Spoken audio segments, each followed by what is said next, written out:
Voilà, monsieur, bonsoir. C'est avec beaucoup de plaisir que je vous retrouve pour cette nouvelle édition de la recension que je fais pour les films camerounais, pour le cinéma camerounais précisément. Alors, aujourd'hui, c'est vrai que j'utilise une nouvelle impostation simplement parce que j'ai eu un souci avec, j'ai eu un souci avec mon téléphone parce que je tourne en général avec mon téléphone. Mais bon, cette fois-ci, je vais faire cette recension de cette manière en espérant que ça ne vous dérange pas particulièrement.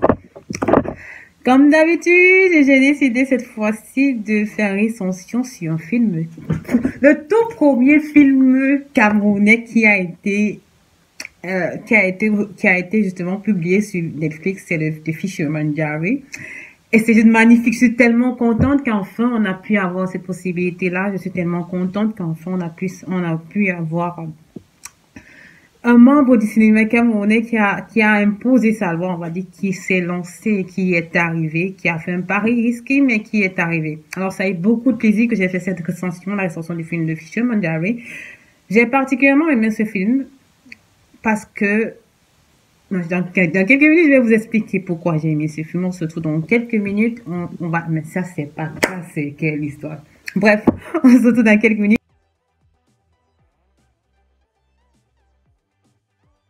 Moi, bienvenue chez vous. Ça fait beaucoup plaisir que je vous retrouve. Merci aux nouveaux abonnés et abonnez-vous au maximum. Abonnez-vous au maximum parce que cette page a pour but simplement de valoriser le cinéma camerounais et aussi de critiquer parce que c'est en critiquant qu'on apprend, c'est en critiquant qu'on évolue.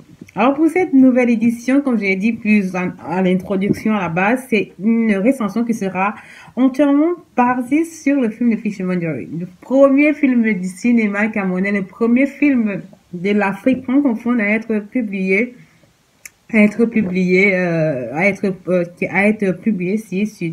sur Netflix.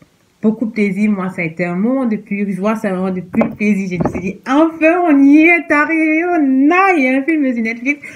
Pas que Netflix ce soit l'apogée, je dirais, mais simplement, c'est un moment, c'est une forme de reconnaissance, en fait, c'est une forme d'appréciation du cinéma, de ce que l'on fait comme cinéma camerounais.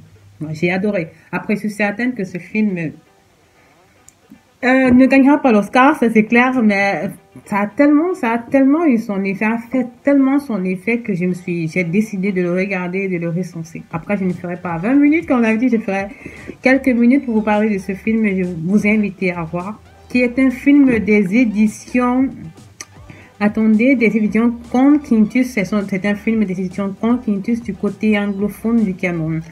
First of all, I would like to appreciate. I love the fact that you tried. It was amazing, and it's still an amazing movie. I would like to say thank you so much because you represented the Cameroon, you represented our country, and we are proud of you. We are proud of what you did. I'm not going to do this recension in English simply because I believe that my target audience are French-speaking people.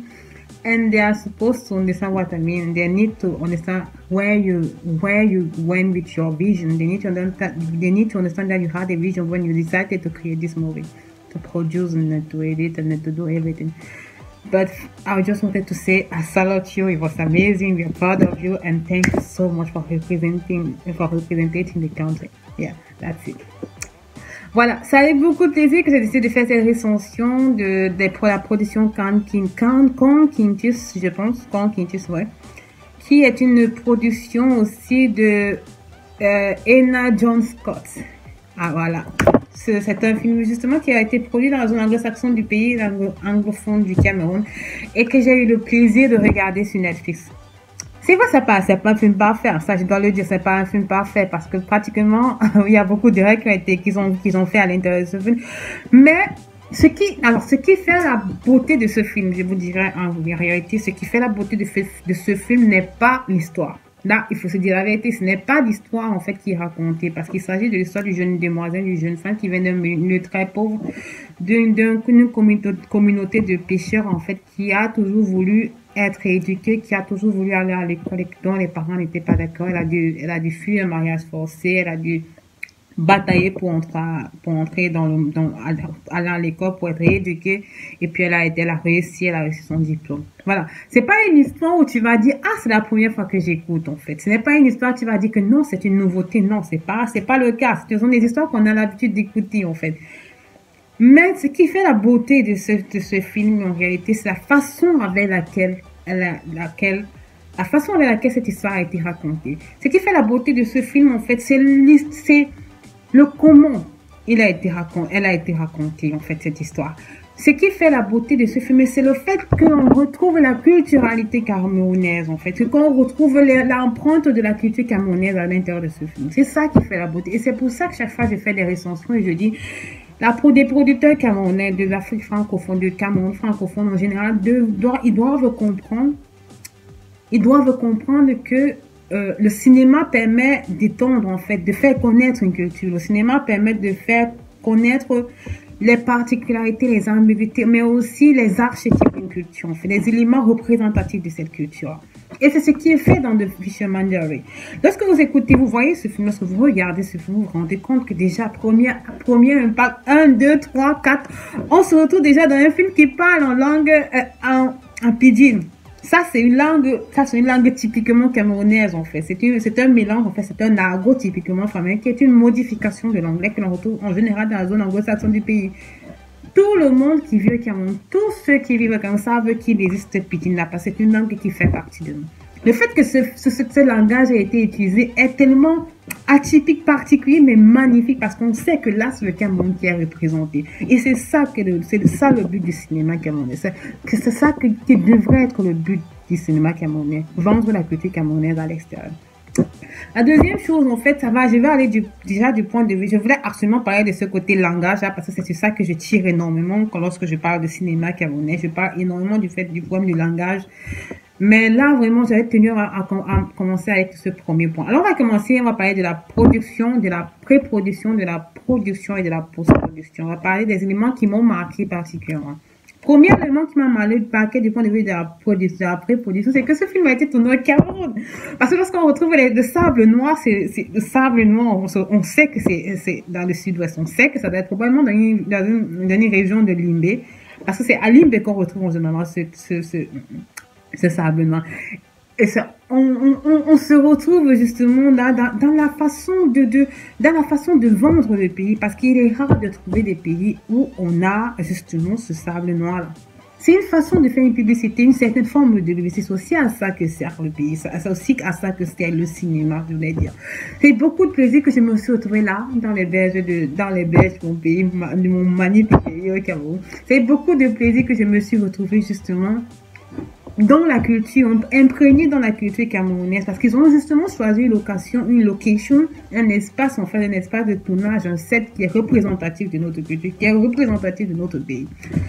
Les acteurs, on va parler des acteurs, on va parler de Kong, qui est l'acteur principal, qui serait le père de Dianaïka, la petite demoiselle de 12 ans, en fait, Dianaïka, l'actrice, en fait, qui en réalité s'appelle Fête Fidèle.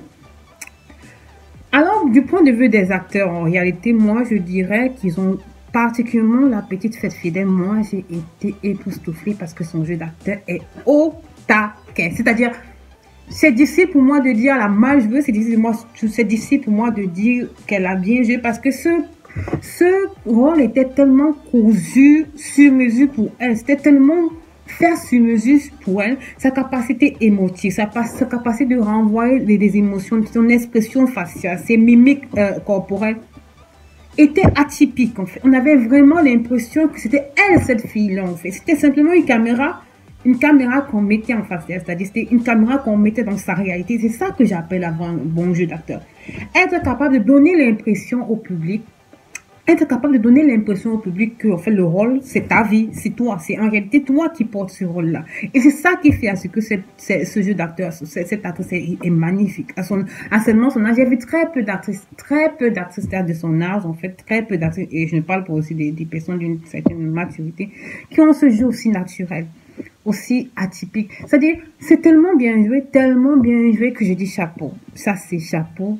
C'est vrai qu'il y a eu des moments aussi, moi, mais à des moments aussi, j'ai pensé qu'il y avait des moments elle se jouait minimum dans ce sens où à un certain moment, on voyait dans son regard, on voyait parfois des rakas, on voyait dans des rakas, qu'elle avait parfois des difficultés à retransmettre une spécifique émotion, mais ça c'était dans 5% des cas, 10% des cas, parce qu'elle a été magnifique, cette actrice. Moi j'aimais, je suis tombée amoureuse de son jeu d'actrice. C'était époustouflant. Après, on a son papa qui est Kong, qui je pense qui s'appelle Kong, si je me trompe pas, Kong, Kong, si je me trompe pas. Lui, je vais dire, il était dans son personnage. Beaucoup diront, il surjoue parce qu'il est trop froid, il surjoue parce qu'il ne transmet pas d'émotion, il surjoue parce qu'on a l'impression qu'il est, il est dans la retenue, il surjoue parce qu'on a l'impression qu'il est dans, il a une forme de, il a une énergie qui semble bloquée en fait. On a l'impression qu'il ne donne pas tout, il se retient énormément. Non, c'est pas le cas. Je pense que le personnage a été créé, l'histoire du personnage a été créée en se basant justement sur l'archétype du père camerounais. L'archétype du père camerounais qui n'a pas subi une éducation scolaire. L'archétype du père camerounais qui a été éduqué par son parent qui disait tu ne dois pas retransmettre d'émotions. Un homme, ça n'a pas d'émotions. Un homme, ça ne pleure pas. Un homme, ça se fâche. Un homme, ça guide ses enfants. C'est-à-dire, le personnage lui-même a été conçu sur le principe de l'archétype du père camerounais d'une certaine génération. Ça ne veut pas dire qu'aujourd'hui, on aura les mêmes types de comportements, parentaux, non. Mais ça veut simplement dire que le personnage du père de Dianaïka, en fait, retransmet l'émotion en fonction, en réalité, de comment il a été conçu, de comment ces hommes de sa génération étaient conçus. Et moi, j'ai apprécié énormément parce qu'il est resté dans son rôle. À aucun moment, vous ne verrez qu'il s'est écarté de son rôle. Même quand il fouettait, par exemple, la scène de fouet sur la table de la jeune fille, ça, même son expression faciale renvoie justement à cet homme furieux, là, ce père furieux qui voit en face de lui une enfant qui refuse d'accepter de lui donner son respect, qui refuse de respecter ce qu'il a dit, ses règles en fait. Et là, on retrouve justement le père camerounais. Il a la représentation même de l'archétype du père camerounais d'une certaine époque, d'une certaine génération. Il le retransmet magnifiquement bien. Moi, j'ai particulièrement aimé. Après, on a la maîtresse d'école que j'écrirai son nom. La maîtresse d'école, en fait, moi particulièrement, j'ai aimé sa sensibilité, j'ai aimé ses mimiques faciales, en fait. C'est la chose qui était particulière avec, je pense que c'est des trois acteurs que j'ai le plus analysé. C'est l'actrice qui avait le plus cette facilité-là, le plus de facilité à être émotive, c'est-à-dire à retransmettre l'émotion au maximum. Que ce soit dans son yeux, que dans son jeu d'actrice, que dans ses yeux, dans sa façon de regarder, dans sa façon de parler, dans sa façon de se tenir même. C'est la personne qui avait le plus, je vais dire, d'expérience, en fait, dans ce domaine d'activité. C'est la personne qui avait le plus contrôle. C'est-à-dire, elle donnait la juste dose d'émotion quand il était nécessaire. Moi, particulièrement, j'ai apprécié. Je me suis demandé comment a été fait le casting derrière, comment a été pensé, en fait, ce casting-là. Et pour moi, je dis chapeau à l'équipe, en fait. Ça ne veut pas dire qu'il n'y a pas eu de raté. Comme je dis, à ce moment, parfois, j'avais l'impression qu'il y avait un sujet, mais c'était light. C'était léger. Ça a été léger, c'était précis, c'était tellement bien conçu, en fait, tellement bien conçu. Il y avait une belle harmonie dans l'équipe, en fait. Il y avait une belle harmonie entre les différents acteurs qu'on ne percevait pas, c'est-à-dire se relayait énormément au niveau énergétique sur le set. Et ça, c'est beau, c'est ce qu'on attend des acteurs camerounais. C'est-à-dire, on n'a pas l'impression d'une réappropriation, on n'a pas l'impression d'une décontextualisation, on a plus l'impression d'une réalité reproduite, en fait. On a l'impression d'une réalité reproduite et vécue, retransmise à 490%.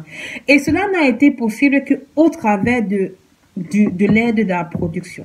L'aide de la production dans ce sens où on avait en face de nous, en fait, d'une production qui a compris que le jeu d'acteur ne doit pas, le cinéma, en fait, ne s'appuie pas seulement sur le jeu d'acteur, mais aussi sur la magie de la caméra, le staging, le blocking, la façon avec laquelle la caméra et les acteurs dansent, en fait, créent ces danses-là qui permettent de créer l'harmonie sur le set et de produire justement un maximum d'émotions, de produire la sortie d'un maximum de détails, justement, et de faire parcourir le téléspectateur dans les différentes scènes dans le film, de faire vivre, en fait. Et là, je vais dire chapeau, un gros chapeau comme ça à l'homme de la réalisation, cet homme derrière ce film, en fait. Et Eno John Scott a été capable de nous faire vivre ce film, c'est-à-dire de nous permettre de vivre dans ce film, parce qu'il nous a permis de nous mettre à la place de cette jeune fille, de vivre à la place de cette jeune fille, de voir ce que cette fille-là voyait, de vivre. Et ça a été possible au travers de comment les prises de vue ont été faites. Comment est-ce que les prises de vue ont été faites? Comment est-ce qu'il y a eu des différentes transitions ont été faites? Comment les détails ont été conçus? On n'a pas été, c'est-à-dire, dans la majeure partie des cinémas camerounais, dans la majeure partie des films que je vois du cinéma camerounais et qui me fatigue, en fait, qu'est-ce qui se passe? C'est qu'il y a ce qu'on appelle la règle de 180. La règle de 180, c'est quoi? C'est qu'il y a un acteur, il y a deux protagonistes qui sont ensemble. Et le travail de la caméra, c'est de faire c'est-à-dire de faire un angle de 180 degrés, un angle de 180 degrés. Cela n'apporte absolument rien. Cela n'apporte absolument rien. C'est le cas, c'est généralement utilisé dans le cadre des dialogues, en fait. Lorsqu'il y a un dialogue, il y a un échange dialogal, enfin, entre deux protagonistes, en fait. Ils vont utiliser le principe de 180 degrés. Mais dans la majeure partie des films camerounais, dans la majeure partie des séries camerounaises, on a ce positionnement de la caméra. On a toujours cette façon de poser la caméra, en fait. C'est toujours 180. Aucune émotion. C'est-à-dire, tout le cinéma, tout le film, toute la production cinématographique à ce moment-là est seulement basée sur le jeu d'acteur. C'est seulement posé sur le jeu d'acteur. C'est que quand toute une production est basée seulement sur le jeu d'acteur, on a l'impression que la production est théâtrale, elle est pesante, en fait. Et on a l'impression de revoir la même chose à tout moment. On a dit chaque production que l'on fera, du moment que vous utilisez seulement la règle des 180 degrés, ou bien vous faites votre travail, le travail du cameraman, c'est de faire zoom in, zoom out, prise de large, plan large, plan serré, plan landscape. On aura l'impression de voir la même chose. C'est que dans la majeure partie des séries, en fait, que je ressens, je ne reviens pas sur ce problème-là parce que c'est la même chose. C'est le même problème, en fait. Pourquoi? Parce que l'effort, le support c'est-à-dire, la production cinématographique est extrêmement posée sur le jeu d'acteur. Et c'est pas possible. On va toujours se donner, on aura toujours, on aura toujours ce problème, en fait, de répétition, de théâtralité, d'incompréhension, en fait. Vous voyez un peu. Mais dans ce cas de film, on a les 15 façons de shooter une caméra, de shooter un film. On a les plans là, on a les prises de haut, on a les prises de détail, on a les transitions, on a les plans serrés, on a les motions, on a des caméras qui bougent, on a des caméras en mouvement qui créent justement la fluidité. Vous voyez un peu. On a différentes façons de shooter qui ont été utilisées dans ce film. Et c'est juste magnifique. C'est pour ça vous avez justement l'impression que ce film c'est une explosion de beauté, en fait. Vous avez cette impression-là parce que vous dites non, j'ai jamais... Parce que vous êtes vraiment baladé à l'intérieur du film. Vous suivez la vision. Le réalisateur nous permet de suivre sa vision, de voir ce que l'acteur voit en utilisant justement le positionnement, c'est-à-dire le point de vue de l'acteur, le point de vue du réalisateur. Il nous fait voir ce que l'acteur voit. Il nous fait voir comment l'acteur voit les choses. Et il nous fait ressentir l'émotion que l'acteur a eu. Les acteurs présents sur les actrices de ce film-là. C'est simplement avec la façon qu'il a de tourner ces scènes, la façon qu'il a de shooter. Il demande à son équipe de shooter ces scènes. Vous voyez un peu. Les détails à l'intérieur, bien les prises de haut que vous voyez, les plans larges que vous voyez de haut, bien seulement les prises sur tous les plans qui sont utilisés dans ce film, en fait, ont eu pour but de construire cette émotion. Une chose dont je voudrais parler aussi, c'est le fait que chaque scène est cousue d'émotions. C'est-à-dire, les scènes ne sont pas vides de sens. Les scènes renvoient à quelque chose. Les scènes sont des constructions continues qui ont une émotion, qui ont une signification. Aucune scène à l'intérieur de ce film n'est inutile. C'est-à-dire, aucune scène n'est créée juste pour prendre l'espace du temps, un espace de temps, un espace de temps inutile. C'est pas le cas. Toutes les scènes dans ce film sont utiles, sont construites pour renvoyer à un élément précis. On n'est pas dans l'inutilité, on n'est pas dans l'incompréhension, on se demande mais pourquoi la scène, à quoi la scène s'y servait. Bon. Là, je voulais dire, j'ai foutu, parce que la scène de fin là qui a été, je n'ai pas compris. Vous voyez, regardez cette scène avec moi. Je pense que cette scène n'a pas été bien pensée. Cette scène n'a pas été elle a été juste incluse. Vous n'étiez pas obligé d'ajouter cette partie ici où, où les autres étudiants applaudissent. En fait, c'est décontextualisé. Ça, on ne comprend pas en fait le projet. On voit clairement qu'eux, ils ne comprennent pas de quoi il s'agit. On voit clairement que la demoiselle, en fait, la Janaïka, je pense 18 ans ou 20 ans plus tard, euh, est déconnectée. Donc cette partie-ci, pour moi, est une scène qui n'a pas été bien réussie. Et on trouvera aussi quelques scènes aussi qui n'ont pas été bien réussies, ou bien des cas, ou bien une des scènes que moi particulièrement je n'ai pas compris, c'est la mort de la mère de Janaika. Là, l'actrice a énormément surjoué, elle a énormément surjoué. Et en plus, ce qui n'a pas beaucoup aidé, c'est le maquillage. Je n'ai pas compris le maquillage qui a été fait sur la mère là. Elle avait un problème particulier ou bien. Bref, donc il y a eu des ratés. Pour moi, c'est pas parfait. Mais c'est bien. C'est déjà quelque chose. Évolutivement, c'est déjà quelque chose. Si aujourd'hui, je pense que Netflix a accepté ce film, en fait, cette production, c'est pour simplement dire qu'il y a du travail, c'est clair, mais on évolue. Voilà, on évolue. C'est à apprécier. C'est à apprécier. Moi, particulièrement, je suis énormément fière de me rendre compte que justement, les caméramans camerounais, les caméramans de ce film ont fait un travail énorme. Ils ont vraiment fait un travail énorme, en fait. Ils ont tenu à raconter l'histoire de la meilleure des façons. Ils ont tenu à nous faire vivre l'histoire, apprécier l'histoire émotionnellement, justement, de nous faire tenir cette histoire émotionnellement. Et c'est ça qui était la chose magnifique dans ce film. C'est la chose la plus belle. Parce c'est-à-dire, les gens sont sortis les gens ont vu ce film, les gens sont sortis de cette salle, en fait, cinématographique. Et ils avaient de l'émotion, ils avaient des larmes aux yeux. Pourquoi? Ce n'était pas juste la fin qui était émotive. Le discours de la jeune Diana Eka, lorsqu'elle est en pleine télévision et elle parle, en fait, de sa situation. Non. C'était parce que tout le film, c'est-à-dire, le réalisateur a su nous transporter tout au long de ce film-là et arrivé, il a su intégrer de l'émotion, de l'émotivité. Il a su mettre la bonne recette, insérer la bonne recette d'émotion au travers et avec l'aide de son équipe de production. Et c'est quelque chose de beau. Comme je dis, et je l'ai dit au début, ce n'est pas un film que tu vas dire, je n'ai jamais vu. Mais c'est comment ce film a été raconté, c'est où il a été raconté, par qui il a été raconté et avec quel langage il a été raconté. Moi, je vous assure de voir le Pidgin en English, en fait, to see Pidgin English on Netflix was amazing to me. I fell in love. I was like, yeah, we are doing it. C'était amazing, c'était beau. C'est pour ça, vous allez me dire que non, mais tout le monde comprend pas le Pidgin English. Non, c'est ça que c'est le sous-titrage, en fait. Il y a un sous-titrage justement parce que beaucoup de personnes ne peuvent ne pas comprendre ce langage-là. Mais ils doivent reconnaître que ce langage-là existe. Ils doivent reconnaître qu'il y a un peuple dans l'Afrique qui parle l'anglais de cette façon-là. Ils doivent connaître qu'il y a ce langage, il y a ce dialecte-là qui existe. Ils doivent nous connaître parce que nous sommes des personnes qui sommes appelées à se faire connaître. On a une culture qui est riche. Alors notre but, c'est de simplement la faire connaître. Je vais parler maintenant en dernière partie de la post-production. Post-production, je parlerai déjà non. Ah oui, en production, une chose dont je voudrais parler, c'était le lighting.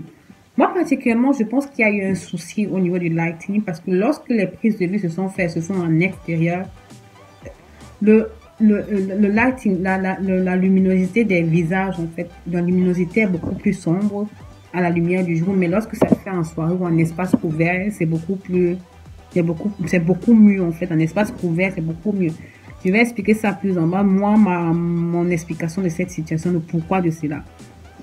Mais le lighting était tout à fait particulier. Ils ont utilisé un mix de lumière de jour et de lumière artificielle pour créer ce lighting-là, pour avoir justement ce retour de lighting. Mais je pense que la caméra a été aussi réglée en négatif, en fait. C'est-à-dire que c'était complètement... Il y a une expression que j'utilise, on savait utiliser la dernière fois. Ils ont clairement, je pense que c'est à 0, négatif 0. La caméra a été réglée à négatif 0 pour faciliter l'étalonnage, en fait, pour faciliter le color correction. Et donc c'est pour ça. Et donc il y a sûrement aussi un problème de color temperature qui a aussi joué à l'intérieur. Parce que qu'est-ce qui se passe, c'est que lorsque on voit, lorsque vous regardez le film sur la télévision, vous allez rendre compte que lorsque les protagonistes sont en espace ouvert, en pleine lumière en fait, en pleine lumière du jour, la teinte de la peau devient noire, ça devient un peu cramé. On a l'impression en fait que l'étalonneur a essayé d'améliorer, a essayé de contrôler la color temperature, mais ça n'a pas vraiment réussi. Fait que le résultat, c'est qu'on a l'impression qu'en journée, lorsque le film, les scènes sont en journée, on a l'impression d'un film, que la couleur qui est utilisée renvoie plus à un film d'action. C'est-à-dire que l'atmosphère est plus film d'action, la coloration est plus film d'action que film émotionnel, comme c'est le cas. Ils vont me dire qu'ils ont utilisé les principes des trois couleurs, c'est-à-dire 60% sur la couleur environnementale, 40%, 30% sur la couleur principale, la couleur importante, et 30% sur 60 et 10% en fait sur la couleur de peau. Mais malheureusement, je pense que le color temperature a beaucoup joué parce que la coloration a un problème, elle est un peu trop sombre. Vous allez aussi me dire que peut-être c'était pour inspirer, pour accentuer, parce que la couleur c'est aussi à ça. La couleur sert à donner vie, comme la couleur permet aussi de créer une atmosphère, de reproduire une atmosphère, de reproduire une émotion. Ok, je suis d'accord, mais jusque-là, c'est une émotion qu'on aurait pu avoir avec une couleur un peu plus light, c'est-à-dire un meilleur contrôle de la couleur. Mais ça va, c'est bon. Je vais pas dire que je suis une spécialiste je ne sais pas, mais c'est bon. Non, à mon niveau, voilà ce que je remarque. Maintenant, après, vous pouvez me dire que j'ai tort. Ça dépend aussi de comment ma machine, mes télévisions sont réglées. En fait, ça dépend aussi de comment on a du réglage de la télévision et des appareils sur lesquels vous voyez le film. Mais dans mon cas de figure, ça avait cette coloration noire obscure là, ce qui fait que ça atténuait énormément la texture de peau de certains acteurs. Bon, vous allez me dire aussi que le maquillage n'a pas été aussi réussi. Parce que moi, je dis, dans certains cas, il y a eu un problème de maquillage aussi. Parce que le maquillage était un peu trop foncé. On a essayé de faire le contouring bien de tellement dégrader la texture de peau pour accentuer le côté de bleu, accentuer la pauvreté des personnages. Mais le manque d'entretien et la pauvreté, vu le contexte, mais c'est encore là, c'est discutable. La chose dont je voudrais parler particulièrement en post-production, c'est le soundtrack. Là, c'est la première fois que je vois un film camerounais où tout le soundtrack est du Cameroun. Là, everything inside, every music inside of this production was coming right from Cameroon. I was so proud. I was like, wait a minute, let me listen to this. I was like, seriously? C'était amazing. C'était tellement beau d'écouter des musiques, d'écouter des musiques d'un film camerounais qui utilise complètement les artistes camerounais en fait comme soundtrack, c'est-à-dire comme son de film en fait, pour donner l'émotion là, pour raconter justement l'histoire, pour ajouter un plus. Et c'était bien fait, bien calé, placé où il faut, comme il faut, permettait d'accentuer l'émotion qu'il fallait. Moi, j'ai été fan, j'ai adoré. Moi, je vous assure, la chose qui m'a le plus plu, il y a deux choses qui m'ont plu dans ce film. Le fait que c'était en pidgin. Trois choses, maintenant je vais dire trois. Le jeu d'acteur de fête fidèle qui m'a elle m'a mise, d'accord? Et le soundtrack, like seriously, les soundtracks étaient, c'est ça en fait vendre une culture. C'est ça, en fait, vendre une culture. Le meilleur moyen de vendre une culture, c'est le cinéma. Le meilleur moyen de faire le marketing d'un pays, c'est le cinéma. Le meilleur moyen de représenter un pays, c'est au travers du cinéma. Il n'y a pas un autre moyen pour faire connaître. En général, c'est ça que vous voyez quand les gens voyagent, ils ont toujours des photos, bien des images. Parce que ce sont les souvenirs là qu'ils ont de ce pays-là. Alors, nous, on doit utiliser le cinéma. Et de la meilleure des façons. Et ils l'ont fait. Avec le soundtrack qu'ils ont utilisé, avec le jeu d'acteur, avec la location, je pense que ça a été fait dans les beaches, sur les beaches de Mendo, je pense que c'est à Limbe, hein, si je ne me trompe pas. Et on a aimé. Moi, j'ai adoré. Je ne vais pas dire que ça n'a pas été, il n'y a pas d'erreur. Je l'ai dit au début, je le dis encore. Je ne vais pas dire qu'il n'y a pas eu d'erreur, mais ils ont su construire une histoire autour de notre culture. Ils ont su présenter la culture anglophone camerounaise. Ils ont su raconter, nous mettre dans le contexte. Ils ont su inspirer l'émotion qu'il fallait. Ils ont su construire la production cinématographique. Et on est fiers de cela. Ce qu'on attend simplement des producteurs camerounais, C'est ce qu'on attend du cinéma camerounais. Et je sais qu'avec un début pareil, on va y arriver. Alors, c'était avec beaucoup de plaisir que je fais ces recensions, une recension qui arrive du cœur. Hein. C'est une recension que je souhaitais faire depuis, mais il me fallait absolument voir ce film avant de le recenser. Je l'ai fait. Je vais essayer au maximum. J'ai essayé au maximum de parler en général parce que s'il fallait le faire dessus, on va pas y arriver. Je vous dis merci. Je vous demande de vous abonner au maximum, de partager. Je souhaiterais absolument que cette production, les produits, Et je tiens à rappeler qu'il y avait Ramsey Noah. Mais Ramsey Noah, il est Camerounais, bien nigérien. Bon, ouais. Donc, je tiens à j'aimerais énormément que les studios Conkintis voient cette recension. I just wanted to say thank you. It was amazing. I loved it. As I said, don't take it personal. Just try to make people understand that you did an amazing work. It wasn't perfect.